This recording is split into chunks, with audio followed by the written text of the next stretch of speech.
കേരളത്തിൽ ഏറെ കോളിളക്കം സൃഷ്ടിച്ച ഭാസ്കര കാരണവർ വധക്കേസിലെ പ്രധാന പ്രതി കാരണവരുടെ മരുമകൾ കൂടിയായ ഷെറിൻ ജയിലിൽ നിന്ന് പുറത്തേക്കിറങ്ങുമ്പോൾ നിരവധി ചോദ്യങ്ങളാണ് സമൂഹത്തിൽ ഉയരുന്നത്.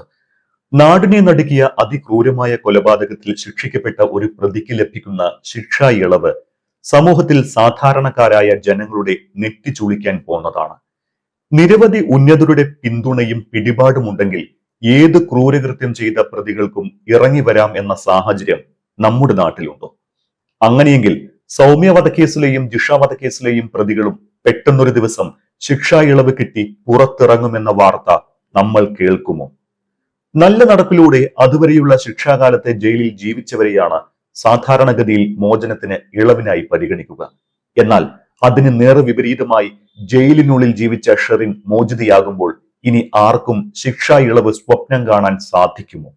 പൊതുവെ ക്രൈം നിരക്ക് കൂടി വരുന്ന കേരളത്തിന്റെ സാമൂഹിക സാഹചര്യത്തിൽ എന്തെല്ലാം തരത്തിലുള്ള തെറ്റായ മാതൃകകളാണ് ഷെറിന്റെ ഈ മോചനത്തിലൂടെ സൃഷ്ടിക്കപ്പെടുക?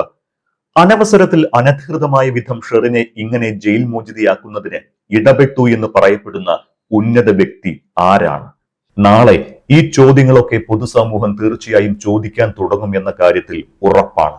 ചെറിയനാട് കാരണവേസ് വില്ലയിലെ ഭാസ്കര കാരണവരുടെ ഇളയ മകൻ ബിനു ശാരീരിക വെല്ലുവിളികൾ നേരിടുന്ന ആളാണ്. ഈ മകന്റെ ഭാവി സുരക്ഷിതമാക്കാൻ എത്ര ആലോചിച്ചിട്ടും സ്നേഹനിധിയായ ആ പിതാവിന് മുന്നിൽ ആദ്യം ഒരു മാർഗം തെളിഞ്ഞില്ല. ഒടുവിൽ ചില സുഹൃത്തുക്കളുടെ കൂടെ ഉപദേശത്തിന്റെ അടിസ്ഥാനത്തിൽ അയാൾ ഒരു തീരുമാനത്തിലെത്തി. നിർധനയായ ഒരു പെൺകുട്ടിയെ കൊണ്ട് ബിനുവിനെ വിവാഹം കഴിപ്പിക്കുക. അങ്ങനെയാണ് സാമ്പത്തിക പരാധീനതയുള്ള കുടുംബത്തിൽ നിന്നും ഷെറിൻ എന്ന പെൺകുട്ടിയെ കണ്ടെത്തി 2001 മകനെ കൊണ്ട് കാരണവർ വിവാഹം കഴിപ്പിക്കുന്നത്. വിവാഹശേഷം അമേരിക്കയിലേക്ക് കൊണ്ടുപോകാമെന്ന് ഷെറിന് വാഗ്ദാനം നൽകിയിരുന്നു. അധികം വൈകാതെ അമേരിക്കയിലേക്ക് മടങ്ങിയ നവദമ്പതികൾ ഭാസ്കര കാരണവർക്കും ഭാര്യ അന്നമ്മയ്ക്കുമൊപ്പമായിരുന്നു താമസം. കുട്ടിക്കാലം മുതൽ തന്നെ കള്ളത്തരങ്ങൾ ശീലിച്ച മനസ്സായിരുന്നു ഷെറിന്റേത്. അതുകൊണ്ട് തന്നെ അമേരിക്കയിലെത്തി അധിക നാൾ കഴിയും മുൻപേ അവളുടെ ക്രിമിനൽ ബുദ്ധി പ്രവർത്തിച്ചു തുടങ്ങി.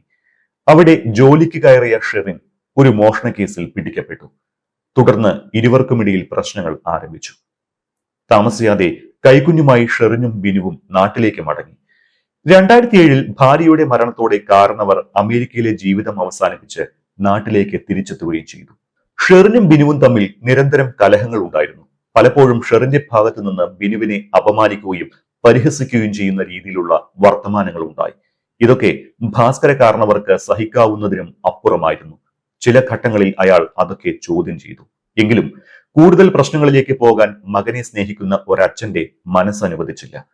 പലതും കണ്ടില്ലെന്നും കേട്ടില്ലെന്നും നടിക്കേണ്ടതായി വന്നു. അതൊക്കെ ഷെറിൻ തന്റെ അബദ്ധസഞ്ചാരത്തിന്റെ അനുകൂല സാഹചര്യമാക്കി മാറ്റുകയും ചെയ്തു. നാട്ടിൽ ഷെറിന് മറ്റ് പുരുഷന്മാരുമായി ഉണ്ടായിരുന്ന സൗഹൃദങ്ങളും ഭാസ്കര കാരണവരുടെ ചെവിയിലെത്തി. അതോടെ ഭാസ്കര കാരണവർ വീട്ടിലെ സാമ്പത്തിക കാര്യങ്ങളിൽ നിയന്ത്രണം ഏർപ്പെടുത്തി. കൂടാതെ സ്വത്തിന്റെ അവകാശത്തിൽ നിന്ന് ഷെറിനെ ഒഴിവാക്കുകയും ചില സമയങ്ങളിൽ വഴിവിട്ട ബന്ധങ്ങൾ കണ്ടുപിടിച്ച് ചോദ്യം ചെയ്യുകയും ചെയ്തു. തന്റെ വഴിവിട്ട സൗഹൃദങ്ങൾക്ക് കാരണവർ തടസ്സമാണ് എന്ന് കണ്ടതോടെയാണ് ഭർത്തൃപിതാവിനെ കൊലപ്പെടുത്താൻ ഷെറിൻ തീരുമാനിക്കുന്നത്. വളരെ കൃത്യമായ ആസൂത്രണം.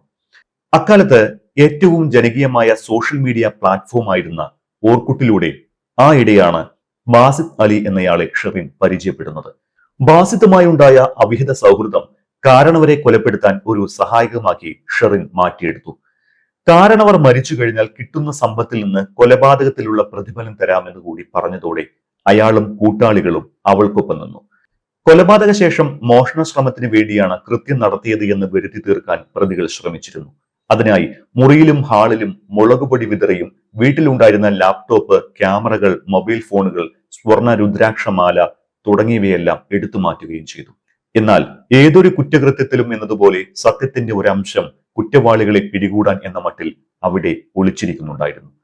കാരണവരുടെ മുറിയിലെ അലമാരിയിൽ ഉണ്ടായിരുന്ന കാശ് പ്രതികൾ ശ്രദ്ധിച്ചിരുന്നില്ല. ഇത് പോലീസിൽ സംശയമുണ്ടാക്കി. ഏത് അപരിചിതരെ കണ്ടാലും അലറുന്ന വീട്ടിലെ പട്ടികൾ രാത്രി കുരയ്ക്കാതിരുന്നതും പോലീസിന് സംശയം ബലപ്പെടുത്തി. തുടർന്ന് വീട്ടിലുള്ളവരെ കേന്ദ്രീകരിച്ചായിരുന്നു പോലീസിന്റെ അന്വേഷണം.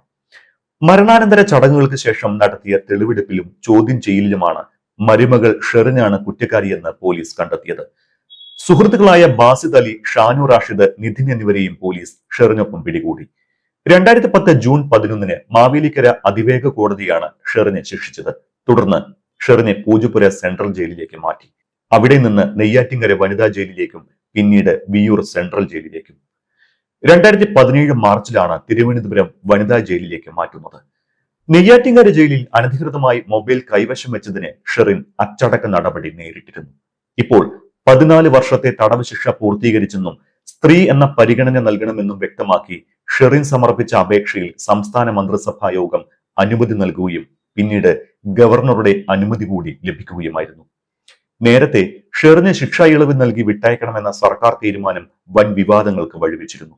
ജയിലിൽ സഹതടവുകാരുമായി ഏറ്റുമുട്ടലുണ്ടായത് പുറത്തു വന്നതും ഇവർക്ക് അടിക്കടി പരോൾ കിട്ടിയതും സർക്കാർ ശുപാർശ ശേഷവും ജയിലിൽ പ്രശ്നം സൃഷ്ടിച്ചതും തിരിച്ചടിയായിരുന്നു. ഇതേ തുടർന്ന് ചരിത്രത്തിലാദ്യമായി ഓരോ തടവുകാരെയും കുറ്റകൃത്യം, ശിക്ഷ, ജയിലിലെ പെരുമാറ്റം, പരോൾ ലഭ്യമായത് തുടങ്ങിയ വിശദാംശങ്ങൾ പ്രതിപാദിക്കുന്ന ഫോറം രാജ്ഭവൻ ഏർപ്പെടുത്തി. ശുപാർശയോടൊപ്പം ഈ ഫോറം പൂരിപ്പിച്ച് സർക്കാർ വീണ്ടും ഫയൽ സമർപ്പിക്കുകയായിരുന്നു. മദ്യപിച്ച് വഴക്കുണ്ടാക്കി അയൽക്കാരെയും ബന്ധുക്കളെയും അപായപ്പെടുത്തിയ മറ്റ് 2 കേസുകളിൽപ്പെട്ടവരാണ് ശിക്ഷാ ഇളവ് ലഭിച്ചിരിക്കുന്ന മറ്റു 10 പേർ. മലപ്പുറത്തും തിരുവനന്തപുരത്തുമുണ്ടായ ഈ കേസുകളിൽ 5 വീതം പ്രതികളാണുള്ളത്. ജയിലിലായിരുന്ന ഘട്ടങ്ങളിലൊക്കെയും ഷെറിൻ വാർത്തകളിൽ ഇടം പിടിച്ചത് അച്ചടക്കമില്ലാത്ത ജയിൽവാസത്തിന്റെ പേരിലായിരുന്നു. സഹതടവുകാരെ ആക്രമിക്കുകയും കൃത്യമായി ജോലികൾ ചെയ്യാതെ അസുഖം നടിച്ചും മറ്റും ദിവസങ്ങൾ എണ്ണിത്തീർക്കുകയും ചെയ്തിരുന്ന ഷെറിനെ 14 വർഷം ശിക്ഷ പൂർത്തീകരിച്ചു എന്ന ഒരൊറ്റ കാരണം കൊണ്ട് പുറത്തേക്ക് വിടുന്നതിന് പിന്നിൽ എന്തൊക്കെ രഹസ്യങ്ങൾ ഉണ്ട് എന്ന് അധികം വൈകാതെ വെളിപ്പെടുമെന്ന പ്രതീക്ഷയിലാണ് പൊതുജനം.